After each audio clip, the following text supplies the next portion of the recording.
Hey everybody, it's Jane Johnston with the Briar Hill Group at Remax Camosun. Here with... Hi everybody, it's Andrew Plank with LePage. Good to be here again. Hello. How are you doing? Good. Yeah. It's been an interesting weekend. And you were just saying that you didn't sleep well last night because your dog didn't sleep well due to the high winds we had last night. Yeah, she was whimpering in the hallway the whole night. So it was a bit stressful, actually. Yeah. Yeah. The winds, we could really hear them in our bedroom, but it wasn't really coming and going where we live. So it wasn't really super intense. We're on the southern tip of Vancouver Island, like in Metchosin, and we're on a hill. Mm-hmm. So we get a lot of wind anyway, like whenever in the winter, it's pretty windy up here. Yeah. Okay, so I'm going through empathy training today. Are you? Mm-hmm. Like actually going through empathy training? Or is this just regular real estate daily? I'm getting my house appraised. Right. Our house appraised, our family house appraised. So right. I have been cleaning my house. I'm so sweaty right now. If ever, real estate agents always report, and I've been through this myself, every time you end up going through your own move or selling your own, having to have your home put up for sale or buy another property, you realize again just how stressful and convoluted this process can be, even for someone who really knows what they're doing. And it's just it's the emotional draw and the extra time and all the energy. So I feel you. Anyway, let's do the show, babe. Yeah, we're doing the show. All right. So did you call me babe? I did. Okay. Okay. To be clear. Thank you. All right. What's been happening? We are in a hot market, man. Yeah.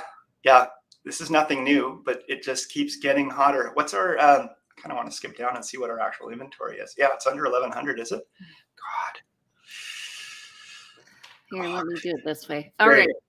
So new listings, 171, pending 182. So if you are listing right now, it's a good chance. And I would say over the weekend, it was hot. I found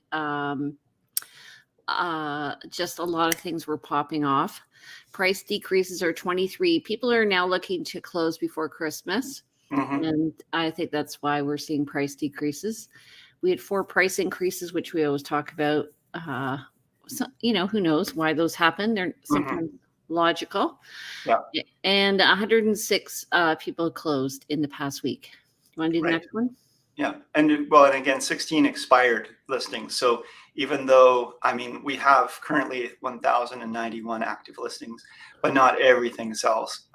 Now it's a small percentage of what hasn't sold, 16 expired, but it does show us that, it is still, you can't ask the world for a property, but these days it's more chance of doing it. So, okay, back down to the stats. So in the last, so this is, we're moving towards the end of October. These stats are for 2020 were for the full month, and our 2021 stats are just for month to date. So October 25th. Yes. I just want to say last year was an exceptional year. Yeah, it was a great year too. We're comparing apples to oranges. Go ahead. So far this month, 568 net unconditional sales. That's down from the 990 last year. Although I expect we could have almost doubled those number of sales this year had we had more inventory. There's so little to choose from, and every listing tends to get 5 to 10 to 20 offers. So there's a lot more buyers out there than there are properties. New listings, 694 listed. So far versus 1,162 last year, and active listings on market right now, 1,091, almost half that of the 2,122 last year, and that was even low last year. Yeah, so normally I would say we're probably at like average sales for, if we were to compare to 2019. I could probably look that up, but I'm not going to. I wanted to say something. Actually, it's very interesting. A lot of people think every time a realtor has a listing that it sells, and it's only their house that doesn't sell. And this is not true. When we list, we are betting that we're going to sell the house. We're betting the farm. And the seller, we negotiate the price with the seller. Then an offer comes in, we negotiate the price again with the buyer. But sometimes these things don't work out, right? Well, yeah, I mean, the way I see it is, we're asked to come in and generally give our advice or opinion on the marketability of the property, and we share that with the sellers, and they make a decision around price. We then make a decision I make a decision as to whether or not the price they've chosen is realistic based on what I was able to share with them, and whether or not we would continue to work together or so on. In other words, we advise, the seller decides what to ask for. If they want to ask $1 million for a $500,000 condo, that's entirely their choice, but it's my choice whether or not I choose to work with them at that point. So we try to sort of come to terms. We as agents generally pay for all the marketing and take the risk of making this come to market and sell, because we're putting together all the marketing materials and putting all that work to get it to market. And so there is a business decision around, is this person, hey, no worries, Carol. It was super great working with you. We got a comment from one of my clients saying, thanks for selling my house. Yeah, we just got that one sold. Yay. Yeah. And, and then it's an example again of working together on price, and you make the negotiations, and then you put it out to market and see what the market's going to tell you. Yeah. Market, it usually tells us that it's going to go for more than we listed it for, but not always. Right now. Yeah. Yeah. So actually, one of my clients watches this show as well, and he's like, that strategy you're talking about? Oh, yeah, let's do it. Yeah. Yeah. I've been having a lot of conversations with my buyers around referential offers and the pros and cons of those, and making an offer that is really hinged on the value that other offers are coming in on, which is both complicated and sometimes a little bit doesn't work, and sometimes could be very successful. So we're really just trying to come up with as many strategies as we can, and always being on top of what is the current market reacting to, and what are people able to, how do we make it most successful for our clients? Just so you know, referential offers don't work with me. Yeah, well, that's why I would call you and ask before making an offer. Hey, my clients are going to make an offer on your property. What's your thoughts on a referential offer? And there are some agents who are like, yeah, I love it, bring it on. And my clients are sophisticated and they would totally understand that, and others who not. So are you intimating something about me? That I'm not sophisticated? Is that what I'm hearing? You said it. Anyway. No, you're so sophisticated that you understand that referential offers may not be in your client's best interest. Yes. And anyway, okay, so let's talk about the top five mistakes buyers make. And I came up with a list last night. Andrew doesn't necessarily agree with it, but we can just negotiate. Today we're going to discuss different things that we find buyers sort of think about. Number one, mm-hmm. Buyers should not go to developer without a realtor. Right. So I've had that happen a number of times for my clients, and it's something that I'm now weaving into the early communications with clients to say, by the way, just because it's not on MLS doesn't mean that we can't help you and represent you. And right. New construction, if the buyer registers with the developer and sort of circumvents us, we may not have the ability or we may not be able to help. We might be cut out of the process, but it's really important to have a set of eyes that is your representation. Yeah, there's no cost to you as a buyer to have an agent go to developer with you. And plus, remember that the person who is working for the developer is working for the developer. And so they are going to write the contract. I've had people who've gone directly to the developer and paid GST when nobody else on the street paid GST. Right. Yeah, because in a market where it's maybe a different market than today, we as agents know that oftentimes you can negotiate the GST into the purchase price, or some other bonuses that the developer might want. They might not be too negotiable on price, because they often want especially if it is on MLS, they don't want to show a sale below what they're asking, but they may throw in some perks. The other thing is developers and their agents sometimes list the selling price, even though it's advertised without GST. They list the selling price with GST, so it shows as selling for more, 5% more, which is a no-no. So you really want to have somebody who's going to represent you. As my assistant Danielle said, it's kind of like going to court without a lawyer. Exactly. Yeah. And I do want, it's interesting, because I have had clients go to developers and they've said, I'm working with a realtor, and the developer said, that's fine, but we're going to have to pay that realtor, and therefore we can't give you that X, Y, and Z. So I have had where you said, you don't pay us, it doesn't cost you. I guess that there's some ways of looking at what it means to be cost. Some developers may not cooperate or want to cooperate as much with the agents, and that's true. Hey, Braden, nice to hear from you. Good to see you. It's been a long time.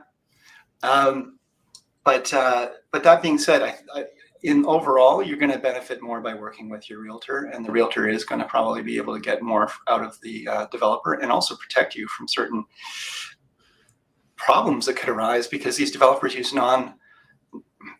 they usually use their own contracts. Well, and also when you go directly to a developer, they're going to try and upsell you on stuff.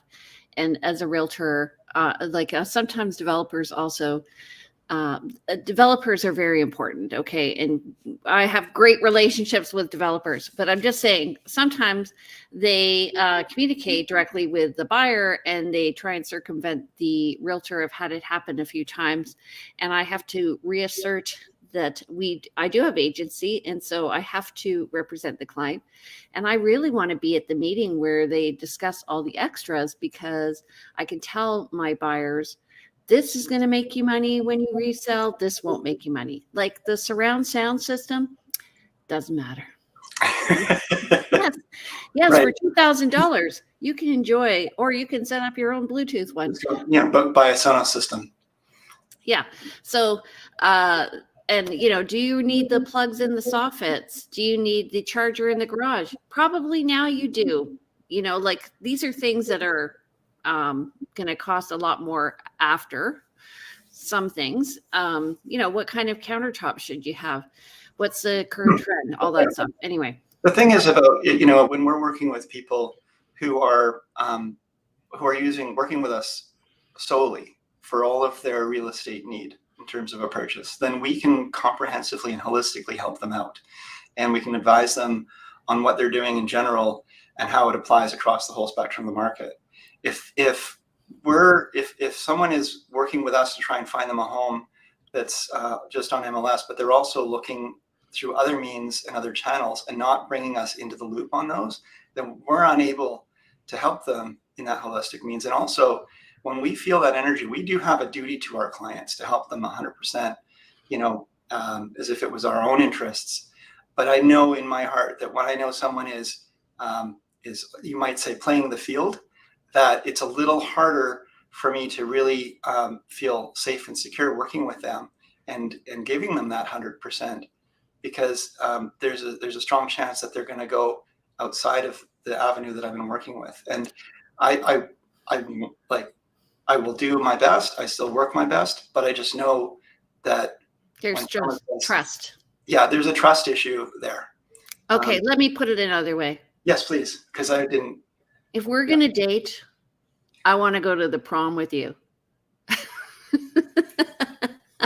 Sure, I don't want you to go to the prom with somebody else, because I'm spending all this time dating you. I want to go to the prom with you. You know what I'm saying?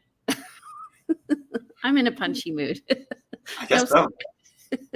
But seriously, because I always say, with realtors that I mentor, it's not really about the money.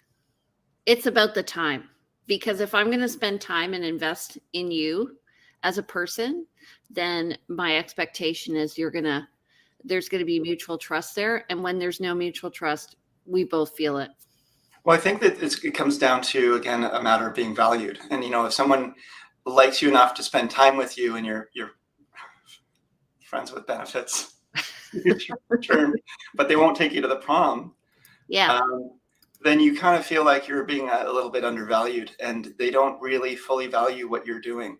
And the thing is, we do have high value. We are able to really help people on many levels. And so I have worked with people to really help them understand the market values.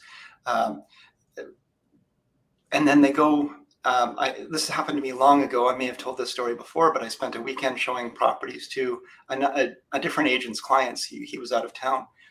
And I educated them on different marketplaces, different geographical areas. We went from Souk up onto the Malahat, over into the Mill Bay area.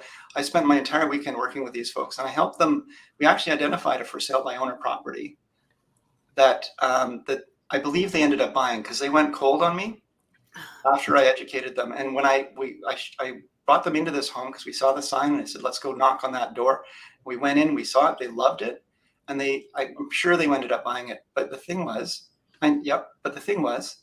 that the only reason they knew that it was a good deal and good value was because I had taken the time and energy to educate them on the market and educate them on what value is.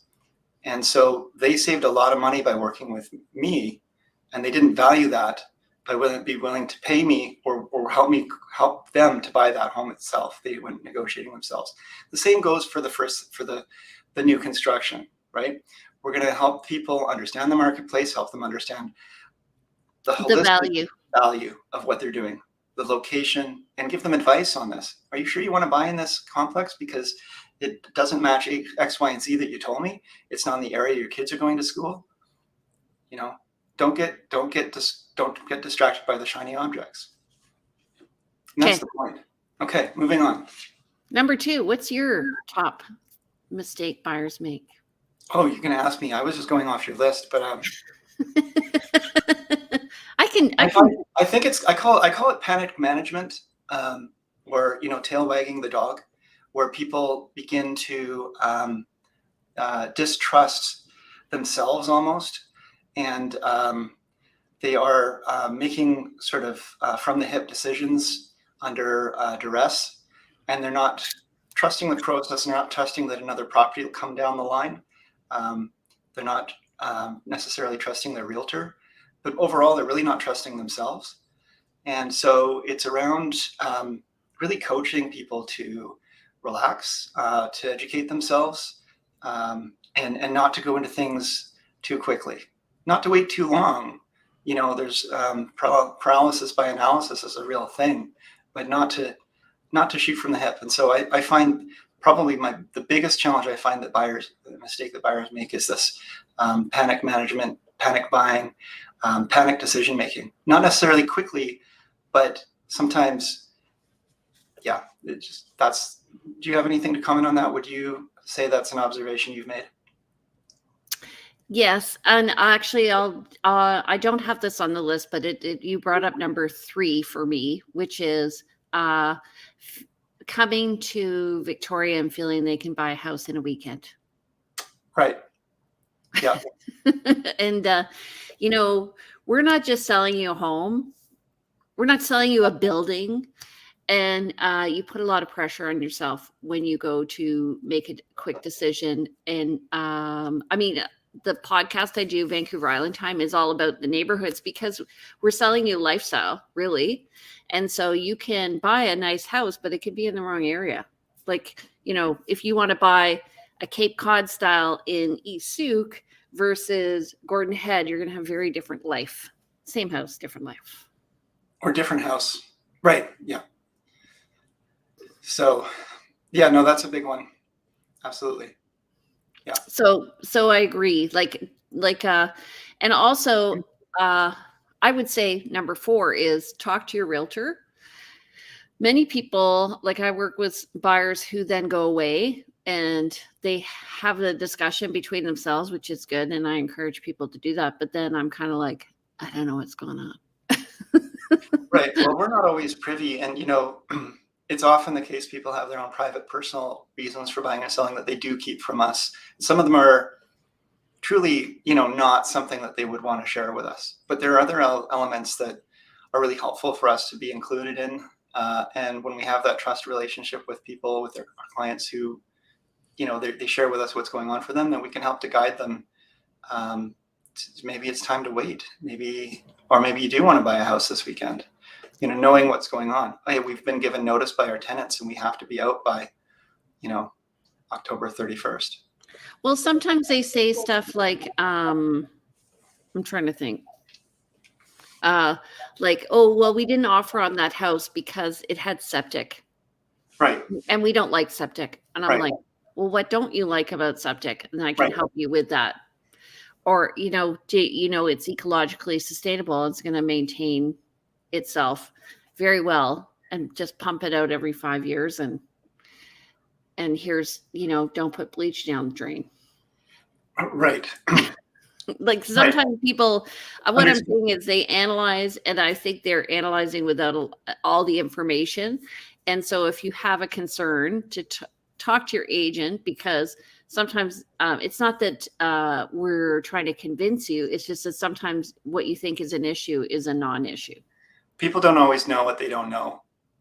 People make a lot of assumptions about properties. And I mean, it's hard for us as agents who see so many properties come and go, and we see the more common problems with a property versus the really high, building inspections. People these days are foregoing a lot of building inspections, and that is going to cause a lot of problems, I think, in the next little while, when people start to find these problems with their homes that they've been not getting inspections for. At the same time, having a buyer say, I won't make an offer with no conditions in this market, talking to them about where that serves them, and where that may work against them, and what's the risk of doing these things. It's all important to know, but it comes from being in communication with your agent about your concerns. Okay, so let's talk about. I just want to step back on one thing, because you were talking, your number 3, about buying over a weekend and so on. I think a lot of people feel, and I've talked to people I've been working with, they're like, oh, we don't want to take too much of your time, or we feel like we're always calling you, and you must be getting really tired of seeing us, because we've been working for a while now. And sure, the intention is to help someone buy a home. But I think, Jane, you and I are similar in the sense that, every once in a while we work with someone who does buy a home over the weekend, and that's the right thing for them. But overall, I would rather work longer with someone to find them the right fit. And I don't regret that time spent with people. And I think people have an idea that realtors are trying to get someone into a home as quick as they can and, move on to the next. And that's not true for many of us. It's really about, forming a relationship with our clients, understanding who they are, what they're trying to do, and then making that connection. That's what gives me the most joy in this business. That's why we're doing this show together. That's why we're doing this show together. Because we have that same value. So, talk to your realtor about their expectations on the timing, and your realtor should talk to you about expectations on timing. How long does this take? And what's reasonable? And, not every realtor is going to be the same. We're going to have different opinions on things. And so there was a buyer who wanted a specific type of property. And I'm like, seriously? That's going to be a pain in the ass. Anyway, they went with a different realtor, and they said, oh, we felt uncomfortable talking to you. And I said, you know what? I totally get it. You want to be with somebody who has the same values as you, who believes in the same thing, because people sell what they like. So I know there was a realtor who worked downtown who never sold on the West Shore, never. And she would never bring anybody out on the West Shore. And she doesn't live in Victoria anymore. But she said to me once, well, I don't like the West Shore, so I don't sell what I don't like. It's so true. Right. And that's why we have realtor tours to bring realtors through, because we can sell the realtor on the house, and then the realtor can sell their buyer on the house. Right. Yeah. And it's true. I mean, we have our own biases about what we like and don't like, and we have to be careful that we don't apply those to our clients, or if we do, we're really aware of those. Our clients, I strongly believe our clients make the decisions we advise. And we do have to be careful about those biases, but at the same time, those biases are often there for a reason. So again, it just comes down to talking these things out. Well, and it's funny, when I work with people, I say I didn't grow up in Victoria, and that's a good thing. Behind anyway. So, okay. Number 5, I think this is important. Sometimes realtors say, when somebody writes an offer and the buyer's like, well, I don't know, I think I'm gonna, I'm not gonna come in high. This is my first offer. And the person loves the property, and they don't come in hard enough for the first offer, and so they lose out. And the first offers are usually the hardest one for them to get to the point of writing. And they write because, if they are a first-time buyer, for example, they get to the point of writing because they really, really love that property. And we know, having seen what things are coming and going for, we can kind of start with the end in mind. We know where this is going to end up, and there is a chance that this buyer's offer may go, but the probability is not, if they're going to be a little bit pessimistic or protective around it. And that's fine. Getting the first offer written is important for going through that process. But if they really want that property, they better step up. Yeah, and I find so actually a lot of these things are all coming down to trust with the realtor. Yeah. Because the realtor will have seen the property and know if it's good value. So last night, it was funny. I was talking with a client who bought a house. I think he bought 3 years ago. And we were working with, I was working with another associate, Brock. And so last night he said, the buyer who's now potentially a seller goes, yeah, when you said those houses were crap, and I always thought you were dismissive, but now I understand why you said that. Right. But he didn't get the he was like a research oriented person, and I'd be like, you know what, this isn't worth the money, let's move on. Mm-hmm. And he would want to know why, and so I tell him why. But after a while, I'm like, okay, you need to trust me that I'm telling you this because of my experience. And sometimes we just need to move on. This is sometimes we see things that, we can usually synthesize it down into, this is why it's not a good idea. But to go into the really, the weeds of that could be unproductive in terms of, everyone's time. But going back to, this whole idea about trusting the person that you've hired as your representative, I would say, in general, at any point, it's never too soon. Surround yourself with people who are trusted advisors in all the areas that you're going to be working in. And so, in real estate, you're going to be working with a financial person.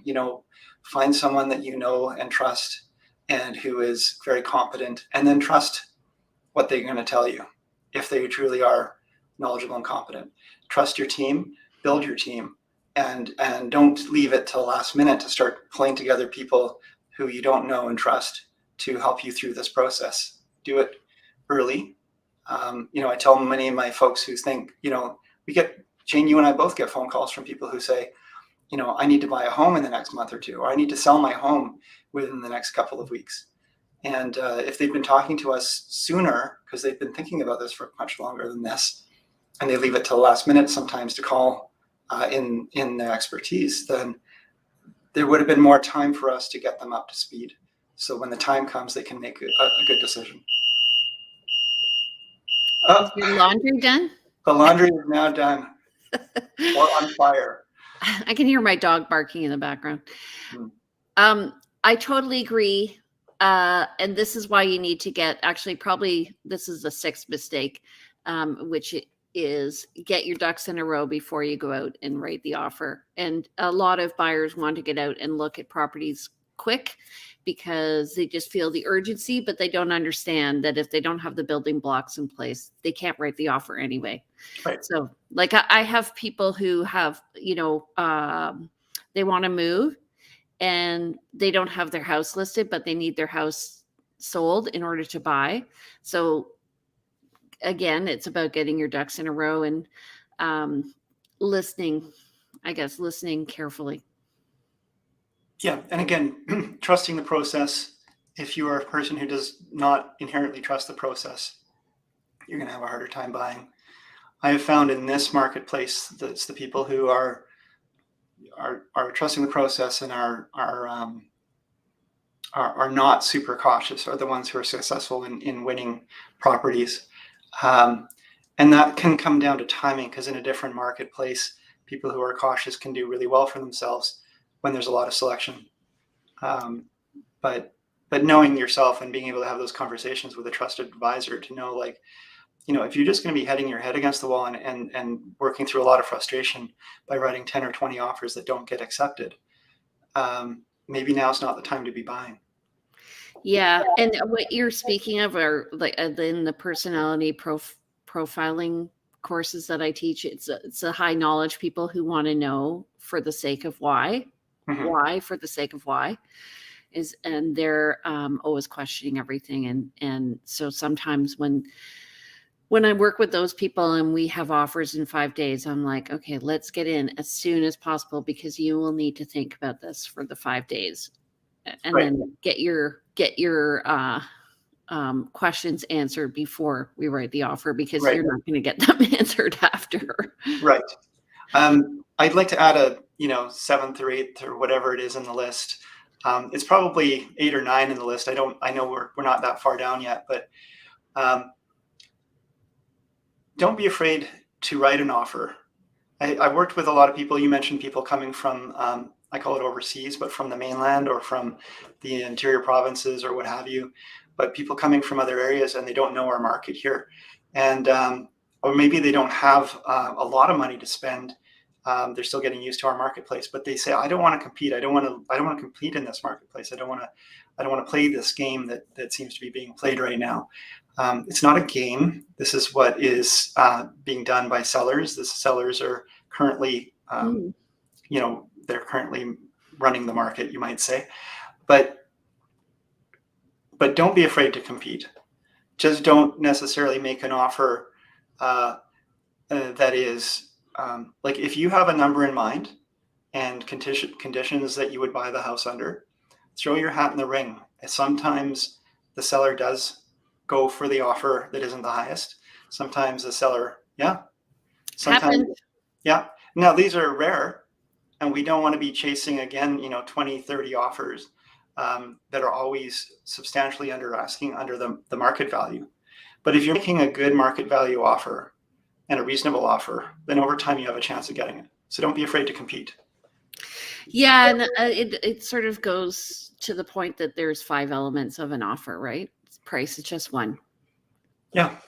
And I agree with what you're saying. Also, your realtor will be able to give you a lot of advice on what are the solds and comparables. It happened last week with a client. We were interested in a property. We were told that there was going to be a couple of days, and there weren't a couple of days. It was the first property literally that person saw, and they were overwhelmed by the fact that they loved that property and they thought they had time to think about it. And then literally we had an hour notice and I wasn't able to help them. So there was a bully offer that came in. There was a bully offer that came in, and then so the list price was high 9s and the comparables in the complex were 920, 940, and it went for 1.1. So I don't think we would have won it anyway. Right. Right. because she was new to the process. And so, and what I said to her is, what happens is at the beginning, you're like, oh crap, I didn't see that coming. And then by the end, you're like, get out the guns. Yeah. I'm gonna win this. Yeah. Yeah. Well, it's hard too, because people are writing offers that don't match up to the comparables. Yeah. And the market continues to go up because of that. And I'm not sure what's going on there, whether it's just people are saying, and I have actually people in this position, I'm tired of looking, and I know what the comparables say, but this is probably what I'm going to need to offer to get this property. But you can, there are people who are going to win. Okay, so your buyer, that buyer, if she had written 1.1 and let's say she had been the highest offer, she would have thought she paid too much. She would have thought she paid too much. Yeah.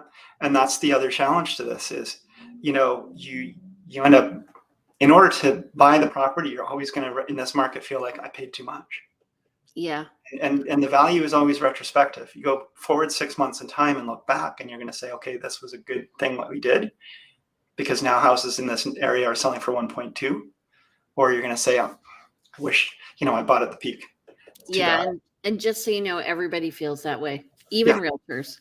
Yeah, they do. And it's impossible for us. I get asked all the time, can you find me a great deal? Can you find me, this unicorn property, needle in a haystack property? And no, I can look for it. I can help you find it. I can't promise it to you. And if you're looking to buy that in this marketplace, it's not realistic. We're probably not going to do well working together. I'm going to be able to find you properties and options for properties, but not going to be able to find you something that's, $50,000, $100,000 under value. If I could, I would be able to do that for myself.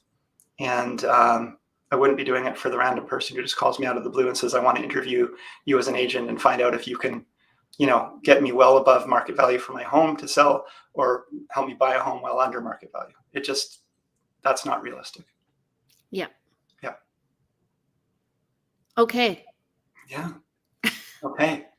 So, any questions, anyone? Pardon?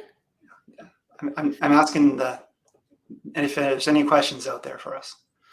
I don't think so. No comments yet. But anyway, actually, if you guys have any questions, please subscribe. We would love to hear from you.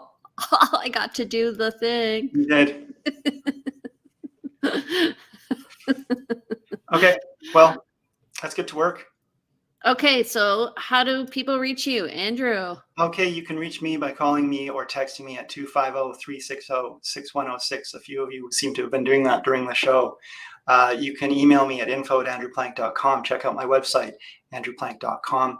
There's a bio in there, a great video, lots of information about the market, and some blogs. And he's a nice guy.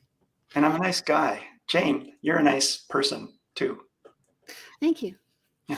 My name is Jane Johnston. I'm with the Briar Hill Group at Remax Camosa. And one day I'll tell you the story about the Briar Hill Group. You can reach me at 250-744-0775. My email is briarhillgroup@gmail.com. And I have two websites to serve you. The first one is vancouverislandtime.com, which hosts these videos now, as well as thebriarhillgroup.com, which has lots of videos to help you on your buying and selling process. So please give us a call. If you have any questions, we'd love to have topics that are of interest to you. So connect with Andrew or myself. And as always, we are here Monday mornings at 10 a.m. Excellent. Thank you, Jane. All right. Have a great week. Be productive. Have a great productive week. Good luck with your offers today. Wish me luck on mine. I don't know if we're competing or not. We didn't share that kind of information, and we won't. But yes, we both have offers in play today because it's offer day. Yay! Yay! Okay. All right. Talk to you later. Bye. Bye.